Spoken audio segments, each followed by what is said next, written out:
английском что это означает? Ёлки-палки, я старый просто, он реально мой краш. Слово кринж. Это я. В моем языке это когда очень нелепо, стыдно там, да, наверное. Пикни. Что? Пикни. О, господи, я не так. Я старый просто, немножко другое слово услышал. Пикми, я не знаю, что это такое. Наверное, вместе покушать. Зумеры. Зумеры это вы как раз. Краш. Краш это Манас Халдаров, и он сейчас мой краш, потому что после этого фильма он реально мой краш.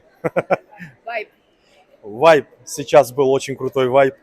Мне он очень понравился, потому что он вернул меня в 90-е, а там был свой вайб.